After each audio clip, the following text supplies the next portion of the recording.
දීපරාජ කතාව. පෙර ලක්දිව රජෙක් දරුවෙකු ලැබ සතුටු වී දේවියට වරයක් දින. දේවිය වරය ගැනීමට කල් තබා ගත්තාය. ඒ උපන් කුමරා සත්වස් 8 වස් වයස් කාලයේ කුකුලන් පොර කෙටවීය. එකල එක් කුකුලෙක් කලබල වී ඔහුගේ මුහුණට පැන්නේය. එයින් කුමරුගේ ඇස් අන්ධ විය.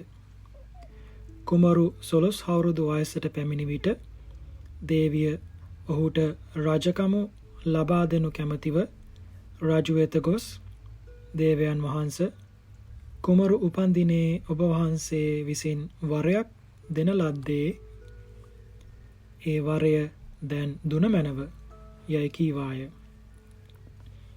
එකල්හි රජතුමා වරය ගනුව යයි කීය. එකල්හි දේවිය දේවයන් වහන්සේ නුඹ වහන්සේගෙන් මා නොලබන දෙයක් නැත. දැන් මම අපගේ පුත්‍රයාට රජකම ඉල්ලමි යයි කීවාය. දේවියනි තොපගේ පුත්‍රයා අංග විකලයකි. රජකමට නුසුදුස්සකි. එබැවින් ඔහුට රජය නොදිය හැකිය යයි රජු කීය. මා කැමති දෙයක් නොදෙනසේක් නම් එදා මට වරය දුන්නේ කුමකටද යනාදීන් දේවිය රජුට කරදර කරන්නට වන් කල්හි තොපගේ පුත්‍රයා හට සම්පූර්ණ ලංකා රාජ්‍ය නොදිය හැකිය. ඔහුට නාගදීපේ දෙමි. ඔහු එහි ගොස් සේසත් ඔසවා වෙසේවා යයි කියා ඔහු නාගදීපයට යැවීය. ඔහු දීපරාජ නම් විය.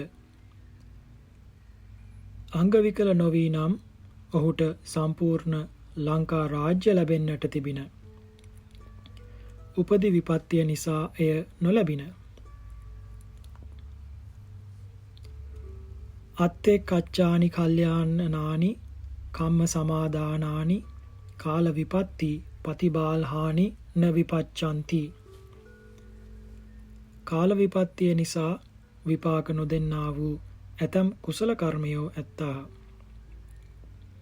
ලෝකයේ ගුණධර්ම වලින් පිරිහි ඇති නපුරු රජුන්ගේ නපුරු මිනිසුන්ගේ බලය පවතින දුර්භීක්ෂ බය, රෝග බය, අමනුෂ්‍ය බය ඇති විපත්ති කාලයේදී අතීතයේ කළ පින් ඇතිවුන්ට සම්පත් සැප නොලැබේ.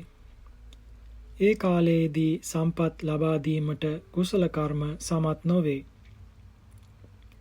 බොහෝ සම්පත් ලබා දීමට සමත් කුසල කර්මය වුවද ඒ කාලයේදී සමත් වන්නේ සුළු සැපතක් ලබා දීමට පමණකි. විපස්සි ආදයෝ පන සබ්බේපි බෝධිසත්තා මෙත්තා පුබ්බාං භාගේන සෝමනස්ස සහගත ඥාන සම්පයුක්ත අසංකාරික චිත්තේත මාතු කුච්චස්මින් පටිසන්ධින් ගන්හින්සු තේන චිත්තේන ගහිතාය පටිසන්ධියා අසංකේය ආයු ඉති සබ්බේ බුද්ධා අසංකේය මායුකා. මහා පදාන සුත්ත අට කතාවෙන්. පාලි පාටිය පරිදි විපස්සී ආදී සියලුම බෝධිසත්වයන් මෛත්‍රී පූර්වභාග සෝමනස්ස සහගත ඥාන සංප්‍රයුක්ත අසංකාරික කුසලයෙන් මෞකුස පිළිසිඳ ගන්නා බවත් ඒ සිතින් ප්‍රතිසන්දියගත් කල්හි අසංකයක් ආයු ඇති බවත් සියලු බුදුවරයන් අසංඛ්‍ය ආයුෂ්කයන් බවත් මහා පදාන සූත්‍ර අටුවාවෙහි කියා තිබේ. වර්ෂ අසංඛ්‍යයක් ජීවත් කරවීමට ශක්තිය ඇති කර්මයෙන් උපන් බුදුවරයන් එපමණ කල් ජීවත් නොවන්නේ කාල විපත්තිය නිසාය. අසංඛ්‍ය ආයුෂ්ක කාලයේ උපන්හොත් ඒ කර්මය බුදුවරයන් වර්ෂ අසංඛ්‍යයක් ජීවත් කරවීමට සමත් වෙයි. උන්වහන්සේලා උපදනා කාලය එතරම් ජීවත් විය හැකි කාලයක් නොවන බැවින් කාලය අනුව කර්ම ශක්තිය ගෙවී යයි. අත්තේ කච්චානි කල්යාණානි කම්ම සමාදානානි පයෝග විපත්ති පතිබාල්හානි න විපච්ඡන්ති. ප්‍රයෝග විපත්තිය නිසා විපාක නොදෙන ඇතැම් කර්මයෝ ඇත්තාහ. නොමනා පැවැත්ම ඇති කල්හි මොහු බේබද්දෙක්, සල්ලාලෙක්, හොරෙක්, බොරුකාරයෙක්, කපටියෙක් කියා සෙස්සෝ ඔහු වර්ජනය කරයි. ගෙදරකට බාර නොගනී. ගෙදරකට පැමිණියද ඔහු ආදරයෙන් නොපිළිගනිති. මේ ධනය මොහුට පැවරුවහොත් විනාශ කරනු ඇත කියා එබඳු දරුවාට දායාද දීමට මව්පියෝ නොකමැති වෙයි. එවැනි පුද්ගලයාට අතීත කුසලයන් ඇතද ප්‍රයෝග විපත්තිය නිසා ඒවායේ විපාක නොලැබේ. අත්තේ කච්චානි කල්යාණානි කම්ම සමාදානානි ගති සම්පත්තින් ආගම්ම විපච්ඡන්ති. ගති සම්පත්තිය නිසා විපාක දෙන්නා වූ ඇතැම් කුසල කර්මයෝ ඇතහ. ඇතැමෙකුට ඇත්තා වූ කුසල කර්මයෝ ගති විපත්තියට පැමිණි ඇති බැවින් විපාක නොදෙති.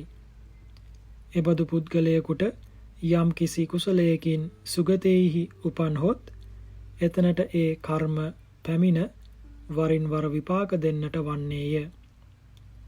එසේ විපාක දෙන්නට පටන් ගැනීම නිසා හෙතෙමේ මිනිස් ලොවින් දෙව්ලොවට, දෙව්ලොවින් මිනිස් ලොවට නැවත නැවත ඉපදෙමින් සැප ලබන්නේය. අත්තේ කච්චානි කල්යාණානි කම්ම සමාදානානි උපදි සම්පත්තින් ආගම්ම විපච්ඡන්ති. උපදි සම්පත්තිය නිසා විපාක දෙන්නා වූ ඇතැම් කුසල කර්මයෝ ඇතහ. උපදි සම්පත්තිය ඇත්තේ ජනයාට ප්‍රියයි. ගිය ගිය තැනදී ඔහු ආදරයෙන් පිළිගනී. ඔහුට සංග්‍රහ කරයි.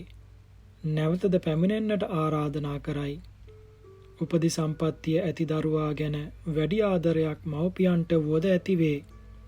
එබැවින් ඔවුහු උපදි සම්පත්තිය ඇති දරුවාට වැඩි සැලකිල්ලක් දක්වයි.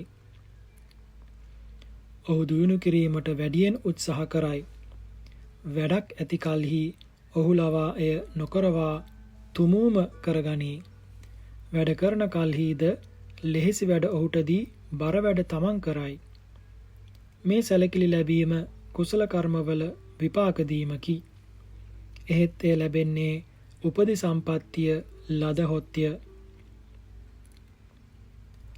අත්තේ කච්චානි කල්යාණානි කම්ම සමාදානානි කාල සම්පත්තින් ආගම්ම විපච්ඡන්ති.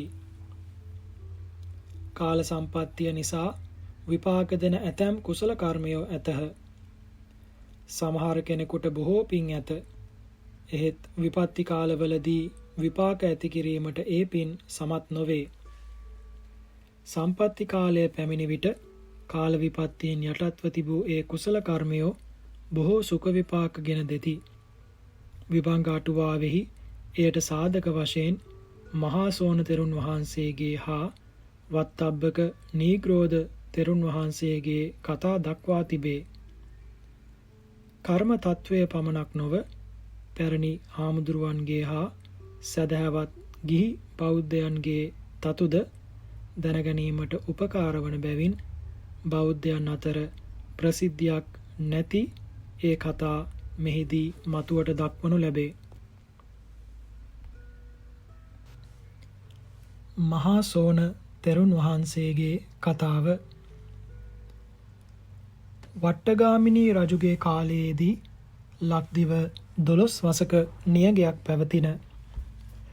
ගොවිතැන් පාළු වී ගියෙන් ජීවත් වීමේ ක්‍රමයක් නැතිව බොහෝ මිනිස්සු වනගත වූහ. ඒ කාලයේම තිස්ස නම් බ්‍රාහ්මණයෙක් පිරිස් බලය ඇති කරගෙන රට පෙළන්නට විය. ඒ නිසාද ජනයාට නගර ග්‍රාමයන්හි විසීම අපහසු විය. තිස්ස බ්‍රාහ්මණයා මුල් කොට ඇති වූ මේ විපත බ්‍රාහ්මණ තිස්ස බය නමින් හඳුන්වා තිබේ. විපත්ති කාලයේ එළඹ සිටින කල්හි සෑම විනාශ වේ. එකල සිතොල්පව් වෙහෙර 12000ක් භික්ෂූහු විසූහ. තිස්ස මහා විහාරයේහිද එපමණම භික්ෂූහු විසූහ. ඒ විහාර දෙකෙහි තුන් අවුරුද්දට සෑහෙන තරමට වී තිබින. සියල්ලම මීයන් විසින් කාදමන ලද්දේය. සිතුල්පව්වේ භික්ෂූන් වහන්සේ තිස්ස මහා විහාරයේහි වී ඇතැයි සිතා එහි යන්නට පිටත් වූහ. තිස්ස මහා විහාරයේ සංඝයා වහන්සේද සිතුල්පව් වෙහෙර වී ඇතැයි සිතා එහි යන්නට පිටත් වූහ. විහාර දෙකෙහි සංඝයා වහන්සේ එක් ගැඹුරු කඳුකරයක් සමීපයේ හමු වී ඔවුනොවුන් කතා කොට විහාර දෙකෙහි වී ඉවර වී ඇති බව දැන තැනින් තැන යාමෙන් කිනම් ප්‍රයෝජනයක් දැයි සිතා ගැඹුරු කඳුරු වනයට පිවිස තැන් තැන්වල වැඩහිඳ සෑමදෙනා වහන්සේම හිඳිනා ඉරියව්වෙන් පිරිනිවී ගියාහුය. උන්වහන්සේලාගේ සිරුරු ආදාහනය කරන්නට කෙනෙක් එකල එහි නොවූහ. විපත්ති කාලය ඉක්ම ගිය පසු එකල විසූ සංඝයා විසින් ඒ රහතුන්ගේ ධාතුන් රැස්කර චෛත්‍යයක් කරවන ලද්දේය. තිස්ස බ්‍රාහ්මණයා රට වැනසීම නොනවත්වාම කරගෙන ගියේය. ඒ උවදුරු නැවැත්වීම සඳහා මහා සංඝයා වහන්සේ රැස්ව කතා කර තෙරුන් වහන්සේලා 8 නමක් සක්දෙව් රජු වෙත යවූහ. සක්දෙව් රජු මේ විපත තමාට නොසන්සඳ විය හැකි බව කියා සංඝයා වහන්සේට මුහුදින් එතර වැඩම කරන ලෙසත් මුහුදේදී තමා ආරක්ෂාව සලසන බවත් කීය. නානා දිශාවන්හි විසූ භික්ෂූන් වහන්සේ නාගදීපයට රැස් වී දඹුකල පටුනෙහි මහා පසුරක් බැඳ වූහ. එහි වැඩ අවසන් වූ පසු පරතෙර යනු පිණිස සංඝයා වහන්සේ එයට නැග වැඩහුන්හ. සංයුත්ත බානක චූලසීව තෙරුන් වහන්සේ, ඉසිදත්ත තෙරුන් වහන්සේ, මහා සෝන තෙරුන් වහන්සේ යන දෙනම ඒ පිරිසෙහි ප්‍රමුඛයෝ වූහ. උන්වහන්සේලාගෙන් දෙනමක් මහා සෝන තෙරුන් වහන්සේට පසුරට නගින්න කීය. නුඹ වහන්සේලා කුමක් කරන්නෙහුදැයි මහා සෝන තෙරුණෝ ඇසූහ. අපි මෙහිම නවතින්නෙමු. ඔබ නිසා අනාගතයේහි බුදු සසුන රැකෙන්නේය. ඒ නිසා ඔබ යන්න යයි උන්වහන්සේලා කීහ. ස්වාමීනි, නුඹ වහන්සේලා නොයන්නාහු නම් මමද නොයමි. මටද නුඹ වහන්සේලාට වන දෙයක්ම වේවා කියා මහා සෝන තෙරුණෝද නොගියහ. සෙසු භික්ෂූහු දිවි රැක ගනු පිණිස පරතෙර ගියහ.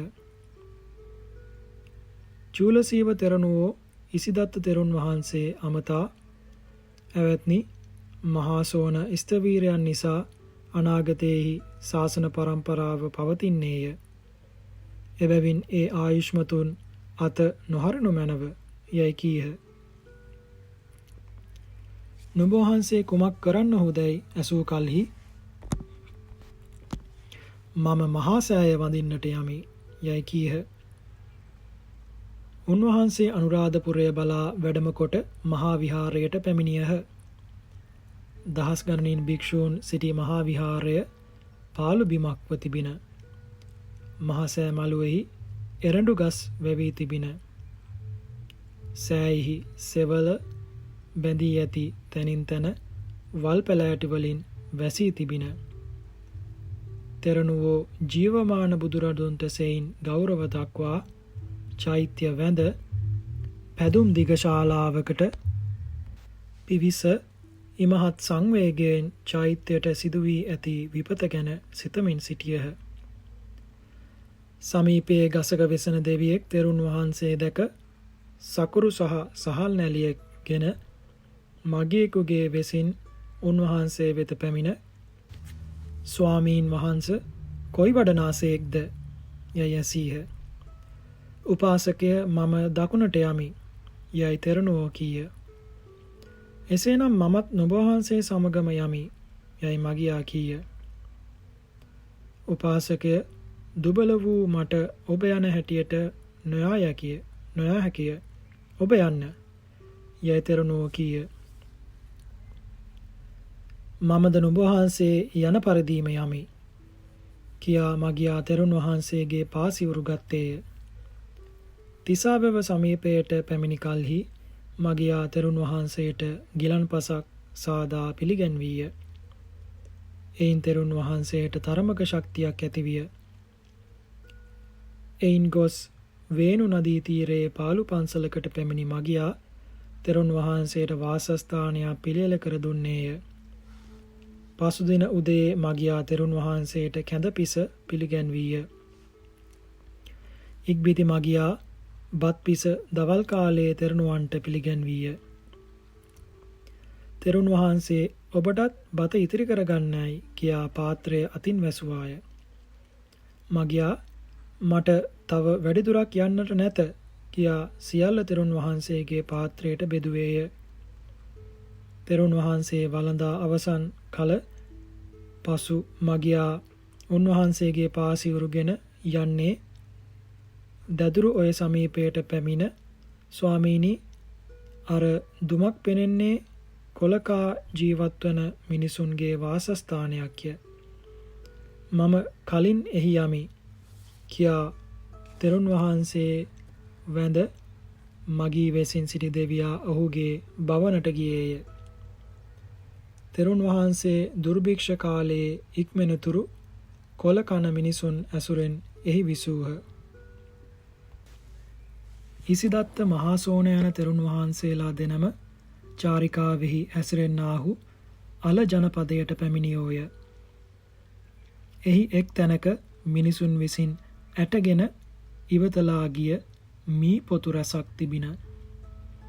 ඉසිදත්ත තෙරුන් වහන්සේ ඒවා දැක "ඇවැත්නි, ආහාරයක් පෙනෙන්නේය" යයි මහාසෝන තෙරුන්ට කියා සිවුරු පොරවා තවිකාවෙන් පාත්‍රයට අතගෙන එහි සිටියහ. ගම්දරුවෝ තෙරුන් වහන්සේ පාත්‍රය ගෙන සිටිනු දැක මුන්වහන්සේට මී පොතු වුවමනා වී ඇතැයි සිතා ඒවා ගෙන වැලි පිස තෙරුන් වහන්සේගේ පාත්‍රයෙහි බාහා පිළිගැන්වූහ. තෙරුන් වහන්සේලා දෙනම මී පොතු වැළඳූහ. උන්වහන්සේලාට සතියකටම ආහාර වූයේ එයයි. ක්‍රමයෙන් යන්නා වූ තෙරුන් වහන්සේලා චොරියස්සර නම් විල්තරට පැමිණියෝය. මිනිසුන් මල්ගෙන ඉවත දමා ගිය නෙළුම් දඬු එහි තිබින. ඉසිදත්ත තෙරුන් වහන්සේ ඒවා දැක පෙරසේම පාත්‍රය අතටගෙන ඒ සමීපයෙහි සිටියහ. ගම්දරුවෝ එසේ ඉන්නා තෙරුන් වහන්සේ දැක නෙළුම් දඬු පිළිගැන්වූහ. තෙරුන් වහන්සේලා ඒවා වැළඳූහ. උන්වහන්සේලාට සතියකට ආහාරය වූයේ එයයි. මේ තෙරුන් වහන්සේලා දිවි අතත් තථාගතයන් වහන්සේ විසින් පනවා ඇති සිකපද කඩ නොකරන්නාහ. සෙසු මිනිසුන් මෙන් වනයේහි ඇවිද ආහාරය ගත හැකි කොළ පොතු අල සොයා උන්වහන්සේලා නොවලඳා මෙසේ දැඩි දුක් විඳින්නේ සිකපද කඩ නොවනු සඳහාය. මෙසේ ක්‍රමයෙන් යන්නා වූ තෙරුන් වහන්සේලා කැලෑකොළවලින් ජීවත් වන මිනිසුන් වෙසෙන ගමක් සමීපයට පැමිණියෝය. එහි එක් දැරියකගේ මාපිය දෙදෙන ආර්යයන් වහන්සේ නමක් පැමිණියහොත් යන්නට නොදී නවතා ගන්නයයි දුවට කියා ආහාරයට යමක් සොයනු පිණිස වනයට ගියෝය. ඕ තෙරුන් වහන්සේලා දැක පාත්‍රගෙන අසුන් පනවා හිඳවා ගත්තාය. උන්වහන්සේලාට ආහාරයක් සම්පාදනය කොට පිළිගැන්වීමට ගෙයි කිසිවක් නොතිබින. ඕ වෑයගෙන ගසකින් පොතු ගලවා ඒවා ඔලිඳ කොළද සමග වනෙහි ලෑ කොට ගුලි 3ක් සාදා එකක් ඉසිදත්ත තෙරුන් වහන්සේගේ පාත්‍රයෙහි තැබුවාය. දැරිය ඉතිරි ගුලිය ඉසිදත්ත තෙරුන් වහන්සේගේ පාත්‍රයෙහි ද එකක් මහා සෝන තෙරුන් වහන්සේගේ පාත්‍රයෙහි තැබුවාය. දැරිය ඉතිරි ගුලිය ඉසිදත්ත තෙරුන් වහන්සේගේ පාත්‍රයෙහි තබන්නට අත දිගු කෙරෙත්ම මහා සෝන තෙරුන් වහන්සේගේ පාත්‍රයේ දෙසට අත ඉබේම හැරී යාමෙන් ඉතිරි ගුලිය මහා සෝන තෙරුන් වහන්සේගේ පාත්‍රයෙහි තැබුවාය. එකල්හි ඉසිදත්ත තෙරණුවෝ බ්‍රාහ්මණ තිස්ස බයේදී රුක්පොතු ගුලිය සම්බන්ධයෙන් විපාක දෙන කර්මය කාල සම්පත්තියේදී කොපමණ විපාක දෙනු ඇද්දැයි කීය. උන්වහන්සේලා ඒවා වළඳා දැරිය විසින් පෙන් වූ වාසස්ථානයට වැඩම කළහ. මාපියන් පැමිණි කල්හි දැරිය තෙරුන් වහන්සේලා පැමිණි ඇති බව ඔවුනට කීවාය. මාපිය දෙදෙන තෙරුන් වහන්සේලා වෙත ගොස් වැඳ ස්වාමීනි අපිට ලැබෙන සැටියකින් නුඹ වහන්සේලාට සත්කාර කරන්නම්. නුඹ වහන්සේලා මෙහි වෙසන සේක්වා යයි ආරාධනා කළෝය. උන්වහන්සේ දෙනම බය දුරු වී රට සුභීක්ෂ වනතුරු එහි විසූහ. සදහවත් බෞද්ධයා විපතේදීද භික්ෂූන් වහන්සේ අමතක නොකරන බව මේ පුවතින් දත හැකිය. විපත්ති කාලයේ ඉක්ම ගිය පසු මුහුදින් එතර ගිය භික්ෂූන් වහන්සේ පෙරලා පැමිණ මහා සෝන තෙරුන් වහන්සේ වෙසෙන තැන අසා එහි ගියෝය. තෙරුන් වහන්සේ භික්ෂූන් 500ක් සමග කාලක නම් ගම මණ්ඩලාරාම විහාරයට වැඩම කළහ. ඒ ගමෙහි පවුල් 500ක් විසූහ. එදින රාත්‍රියේ දේවතාවෝ ගමෙහි ගෙයක් නොහැර ගොස් මහා සෝන තෙරුන් වහන්සේ 500ක් භික්ෂූන් වහන්සේ හා මණ්ඩලාරාම විහාරයට පැමිණ සිටින්නාහ. හෙට හැමගේකින්ම කහවණුවක් අගනා පිණ්ඩපාතය සමග නවරියන් සලුවක් උන්වහන්සේට පිරිනමන්න යයි කීවෝය. පසුදින තෙරුන් වහන්සේලා කාලක ගමට පිඬු පිනිස පිවිසියෝය. ගැමියෝ උන්වහන්සේලා වඩා හිඳුවා කැඳ පිළිගැන්වූහ. ඒ පිරිසෙහි මණ්ඩලාරාම වාසී තිස්ස බෝධි තෙරණුවෝ සංඝ ස්ථවීරයන් වූහ. එක් මහා උපාසකයෙක් පැමිණ උන්වහන්සේ වැඳ හිමියනි මහා සෝන ස්ථවීරයෝ නම් කවුරුන්දැයි ඇසීය. ඒ සමයෙහි මහා සෝන තෙරණුවෝ නවකයෝය. උන්වහන්සේ වැඩ සිටියේ පිරිස කෙළවරය. තෙරුන් වහන්සේ අත දිගුකොට මහා සෝන ස්ථවීර මොහු යයි දැක්වූහ. උපාසක තෙමේ තෙරණුවන් වැඳ පාත්‍රය ගන්නට තත් කළේය. මහා සෝන ස්ථවීරයෝ වැඩිමාළු තෙරවරුන් ඇති බැවින් තමන්ගේ පාත්‍රය උපාසක තැනට නොදෙති. එකල්හි තිස්ස බූති තෙරණුවෝ ඇවැත්නි සෝන මේ කිමෙක්දයි ඔබ නොදන්නාක් මෙන් අපිද නොදනිමු. පින් ඇතියනට දේවතාවෝද සංග්‍රහ කරති. එබැවින් පාත්‍රය දෙන්න යයි කීය. තෙරුන් වහන්සේ උපාසක තැනට පාත්‍රය දුන්හ. ඔහු කහවණුවක් අගනා පිණ්ඩපාතයේ එහි තබා නවරියන් සලුවක් පාත්‍රයට යටින් තබා ගෙනවුත් උන්වහන්සේට පිරිනැමීය. එසේ 700ක් දෙනෙක්ම උන්වහන්සේට නවරියන් සලුවක් සහිත කහවණුව බැගින් අගනා පිණ්ඩපාතය පිරිනැමූහ. තෙරණුවෝ තමන්ට වූ ලාභයෙන් මහා සංඝයාට සංග්‍රහ කොට මහා සංඝන හා අනුරාධපුරයේ මහා විහාරයට ගොස් මහා බෝධිය හා මහා සෑය වැඳ තූපාරාම විහාරයේහි සිවුරු පොරවා සහ සඟන සමග දකුණු දොරටුවෙන් නගරයට පිවිසෙන්නාහු දොරටුවේහි සිට වළඳනා ශාලාව තෙක් මාර්ගයේ දීම කහවණු 60ක් අගනා පිණ්ඩපාතය ලැබූහ. ඉන් ඔබ්බෙහි ලැබූ සාත්කාර අප්‍රමාණ විය. මෙතෙක් ලැබීමට පින් ඇති සෝන තෙරුන් වහන්සේට කාල විපත්තියේදී මී පොතු, නෙළුම් දඬු, හෝ දඬු, කැලෑකොළ ආදියද දුබල වූයේය. කාල සම්පත්තියේ සිය ගණනකට සෑහෙන්නට ප්‍රත්‍ය ලබා දීමේ ශක්තිය ඇති මහා සෝන තෙරුන් වහන්සේගේ පින විපත්ති කාලයේදී කැලෑකොළ පමණවත් සෑහෙන්නට ලබා දීමට නොසමත් විය. නීග්‍රෝධ තෙරුන් වහන්සේගේ කතාව. බ්‍රාහ්මණ තිස්ස බය පැවති කාලයේ වත්තබ්බක නීග්‍රෝධ තෙරණු වූ සාමණේර නමකි. ඒ නම හා ඔහුගේ උපාධ්‍යයන් වහන්සේ පරතරට නොගොස් මෙහිම විසූහ. ඒ දනම දුර්භීක්ෂයේ කොළකන මිනිසුන් අසුරෙන් ජීවත් වන්නෙමුයි ප්‍රත්‍යන්තයට ගියෝය.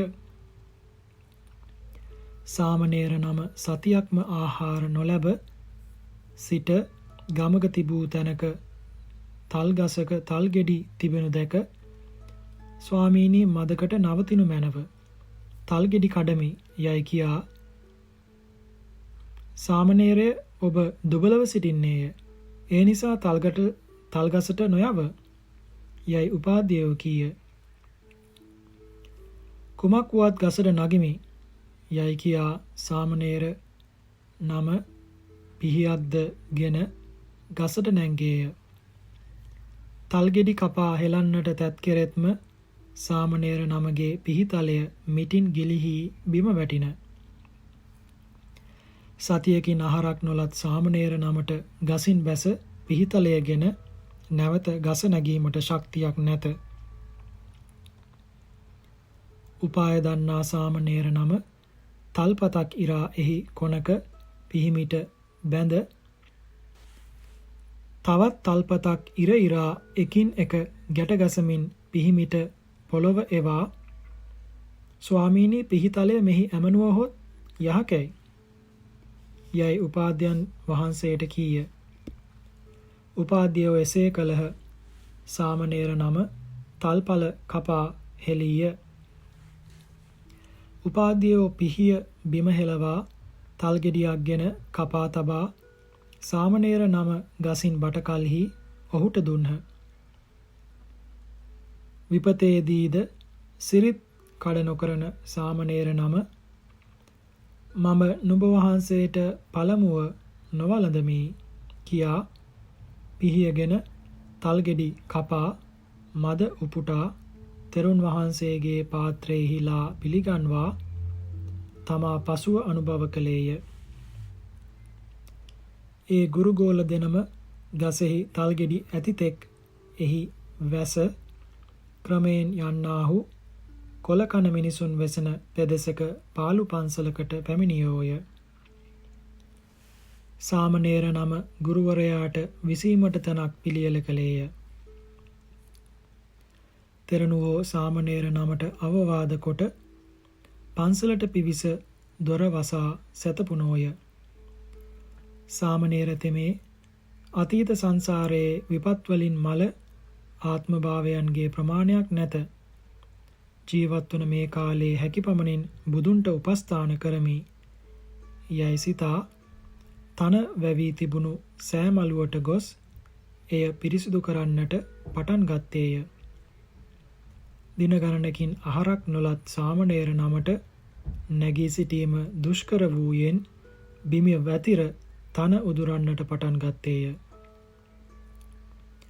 වනයේහි ඇවිද දරපලා සපයා මීවද ද ලබාගෙන යන මිනිසුන් සමූහයක් එතනින් යන්නාහු තන සෙලවුණු දැක එහි ගොස් විමසන්නාහු සාමණේරයන් එහි දැක තොරතුරු විමසන්නාහු මහ තෙර නමකුදු ඇති බව අසා දෙනමම වළඳන්න කියා සාමණේර නමට මී වද දුන්හ. ඉක්බිති ඔහු තමන් වාසය කරන තැන කියා හෙට තෙරුන් වහන්සේද සමග වැඩම කරනු මැනවයි ආරාධනාද කොට ගියෝය. සාමණේර නම මී ගෙන තෙරුන් වහන්සේ වෙත ගොස් පිටත සිට වඳිමි ස්වාමීනි යයි කීය. තෙරණුවෝ සාමණේර නම සාගින්නේ දැවෙන නිසා අවුත් කතා කරති යයි සිතා තුෂ්ණිම්භූත වූහ.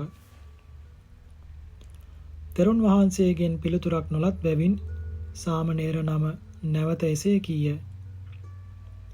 එකල්හි තෙරණුවෝ සාමණේරය දුබල මහණුන්ට කුමක් නිසා නිදන්නට නොදෙන්නේද යයි කීය. දොර අරින්නට හොඳය යයි සාමණේර නම කීය. තෙරණුවෝ දොර ඇර සාමණේරය කුමක් ලද්දයි කීය. ස්වාමීනි මිනිසුන් විසින් මී දෙන ලද්දේය වළඳනු මැනවයි සාමණේර නම කීය. පානයක් කොට වැළඳීම පහසු බව තෙරුන් වහන්සේ කී කලෙහි සාමණේර නම මීයෙන් පැනක් පිළියෙල කොට තෙරුන් වහන්සේට පිළිගැන්වීය. මිනිසුන් වෙසෙන තැන ඇසුවෙහිදැයි තෙරණුවෝ ඇසූහ. නොවසාම ඔවුහු කීය යයි සාමණේර නම කීවේය. එසේනම් උදේ යාම අපහසුයි. දැන් එහි යමු යයි කියා තෙරුන් වහන්සේ පිටත් වූහ. ඒ දෙනම මිනිසුන් වෙසෙන තැනට සමීප තැනක සැතපුණහ. ඒ සාමණේර නම පැවිදි වූ දිනම සිටම ආරණ්‍යක දූතාංගය රක්නේය. අරුණ නගිනතුරු ගමක විසුවහොත් ඒ දූතාංගය බිඳේ. එබැවින් ආරණ්‍යකයෝ ගමකට ගියද අරුණට පළමු ආරණ්‍යයට යයි. සාමණේර නම තමාගේ දූතාංගය නොබිඳුණු පිණිස රාත්‍රියේ නැගිට වනයට ගියේය. විපත්ති කාලයේ පැමිණි විට මිනිසුන් කෙරෙන් ධර්මයේද බැහැර වෙයි. ඒ නිසා ඒ විපත්ති කාලයේ ඇතැම් මිනිසුන් මිනිමස් කෑවේය. මහතෙරුන් වහන්සේ රාත්‍රියේ සාමණේර නම නොදැක ඒ නමත් මිනී කන මිනිසුන්ට අසුවෙන් ඇතැයි සිතාගත්හ. පහන් වූ පසු සාමණේර නම ගුරුවරයාට පැන් හා දැහැටිගෙන පැමිණියේය. එකල්හි තෙරණුවෝ සාමණේරය ඔබ කොහි ගියේද? ඔබ නොවිචාරා බැහැර ගොස් මහලු මහණුන්ට විතර්කයක් ඇති කළේයයි. ඒ වරදට දඩුවම් කරවයි කීහ. කරමි ස්වාමීනි යයි සාමණේර නම කීය.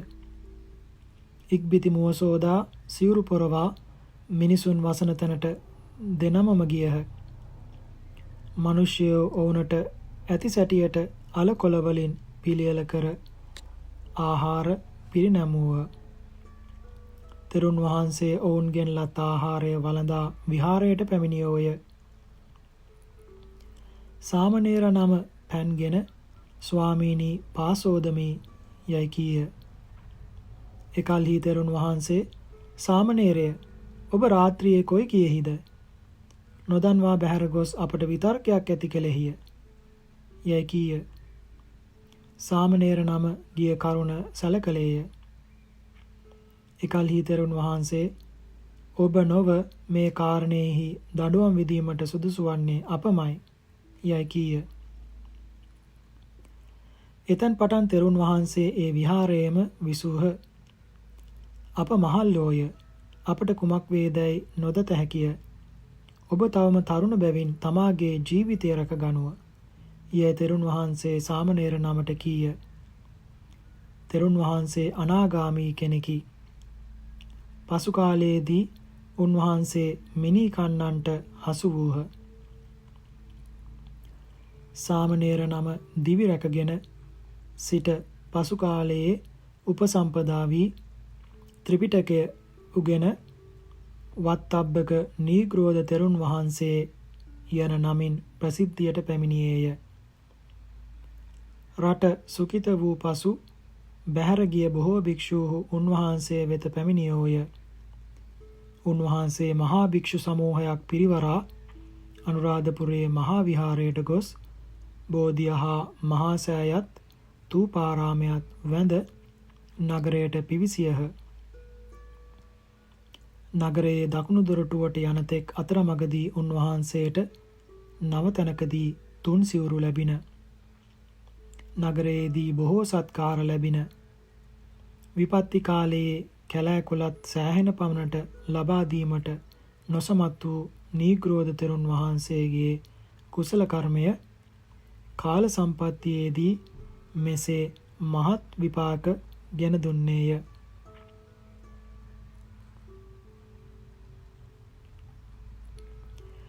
අත්තේ කච්චානි කල්යාණානි කම්ම සමාදානානි පයෝග සම්පත්තින් ආගම්ම විපච්ඡන්ති.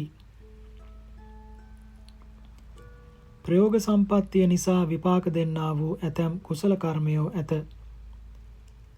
ඇතැමුන්ට බොහෝ පින් ඇතද පයෝග සම්පත්තිය නැති කල්හි ඒවා විපාක දීමට අසමත්ව තිබී ප්‍රයෝග සම්පත්තිය ඇති වූ විට විපාක දෙයි.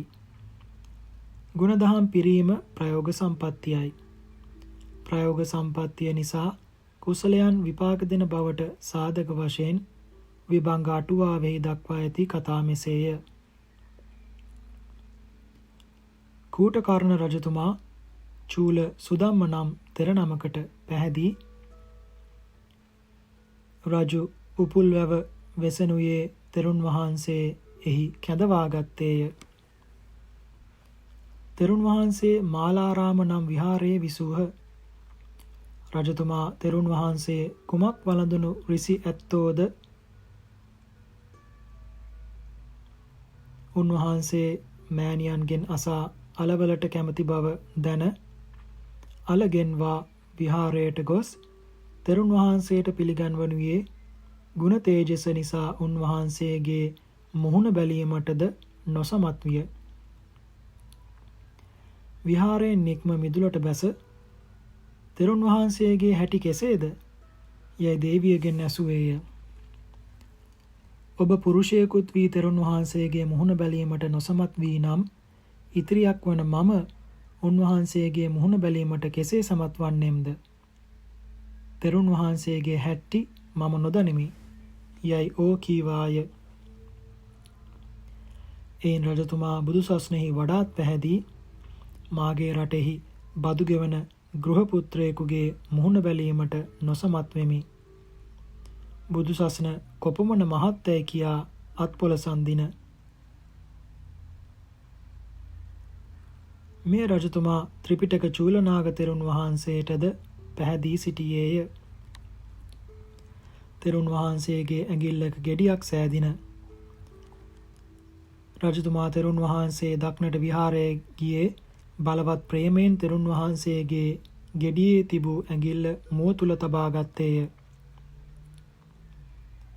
මුව තුලදී ගෙඩිය සිදුරු වී ලේ සරව පිට විය.